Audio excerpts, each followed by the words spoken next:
The Oxford Dictionary defines body image as the subjective picture or mental image of one's own body. In reality, though, body image is a social construct. Our society today is filled with ideas of what one's body should look like. There are fad diets designed to make people skinnier, models sporting big breasts and lean legs, and the constant judgments from others. These things have been widely accepted because they are everywhere and seem like the norm. These things, though, influence people and create many problems, including low self-esteem, eating disorders, and the idea that people owe it to others to have a stereotypical, perfect body.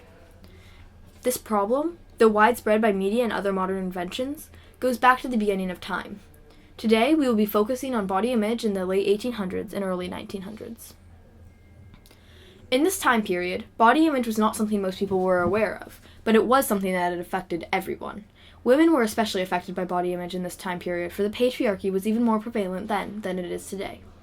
Back then, women were supposed to look good for their husbands, and were heavily judged based on the way they appeared. This is obvious just from looking at the women's fashion in this time period. Take, for example, the corset. The corset is made out of a stiff material, usually whalebone or metal, that wraps around a woman's midsection. The corset is designed to pull a woman's waist and stomach in to make them appear skinnier, and makes their waists narrower. Corsets are quite painful, though, for having her stomach pulled in often leaves a woman lightheaded and dizzy. Most buildings at that time actually had fainting rooms at the top of stairs, because when wearing a corset, walking upstairs can make someone dizzy enough that they faint. The corset is not the only item designed to alter a woman's body, though. Hoop skirts, bustles, and others were also designed to make a woman's body look different. Some women even spread different poisons on their face to appear more pale. These products made women feel as if they were imperfect until altering the way they looked. In the late 1800s, women strived to look like the Gibson girl. The Gibson girl was a type of girl that Charles Dana Gibson created. According to Lucia Bushak, who wrote History of Body Image in America, How the Ideal Female and Male Body Has Changed Over Time, the Gibson girl was a woman with a thin waist, large bosom, rounded shoulders, and smooth neck. Gibson girls were fragile ladies who were voluptuous but not lewd, progressive but not too political. This description shaped the way women thought of themselves. Men and other women considered a woman less desirable if she did not fit the description of a Gibson girl. Nowadays, there are still social standards that shape the way a woman is viewed. These standards are different from the way they were in the late 1800s and early 1900s, but the idea still holds true. Today, women are expected to be skinny, have big breasts, big butts, and lean legs. Women are also supposed to be less athletic, less assertive, and less powerful than men. According to an article by CNN, kids as young as 5 are concerned about how they look. Kids as young as 5 are already expressing a desire for a body that is thinner than their current self or future self, said Sita Pei, Vice President of Research for Common Sense Media. This shows how much people are affected by body image. I talked to some alt school students about body image, and here are the results. Okay. So, how would you define body image? Body image is an expectation for women to, well, not just women, but like people to uphold on like how they kind of like what the stereotype of what women should look like or what men should look like, and kind of how far you are away from it. Right? How someone's body looks, I guess. The image of a body, pretty much.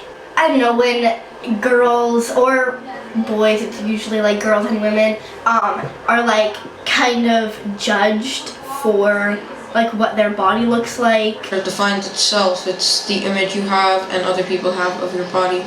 How do you think the media relates to body image? I think the media plays a part in promoting body image and how you need to look like who's ever famous at the moment. It's not the greatest on showing all types of body image.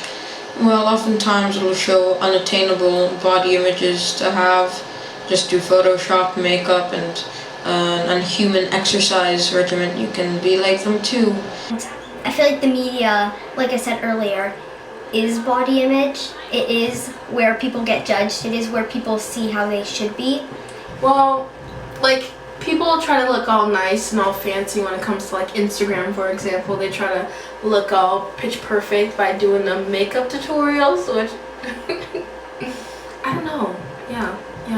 I just feel like, I don't know, I think media sets a higher level, like women should be more prettier than they really look. How do you think gender relates to body image? I think that women are kind of like held to like a more, not severe standard, but like they're more like held accountable. Like I feel like, I'm not trying to be rude to y'all men, but I feel like some girls feel like they have to be like Barbie dolls and like all perfect. like, it affects women a lot because women are, in a lot of men's minds, they are supposed to be a, like, small or skin. There's different things that are more there are different things that you want to change of your body image for different genders. Ever been made fun of for your body or body shamed? I'm a dancer, so in the dance community, there definitely is like a certain image that you're trying to uphold. Not at my dance company, but when I've taken outside classes, people have told me that I like need to like lose weight or I need to put on weight or like certain things. But I have not been bullied, and I know people, and I just don't think men care as much, but I've heard stories of women being bullied because of their body image on social media, and it's very serious. All the time. Okay. How did this make you feel? Angry. No, but I oftentimes feel self-conscious about myself. In conclusion, body image affects many people on a daily basis. This social norm hurts many people, but is still widely accepted. People have started to get used to being held to these standards, so haven't really done anything about it. This is unacceptable, though, and it falls on our generation to change this. So how can we change these social norms? For one, we have to stop judging each other. This means stopping fat shaming, slut shaming, catcalling, inappropriate comments or gestures, sexual abuse, or body shaming in any form. We also have to make it clear that no one owes anyone else anything. If we can become comfortable with both our bodies and other people's bodies, problems caused by body image will go down, and we will all be happier.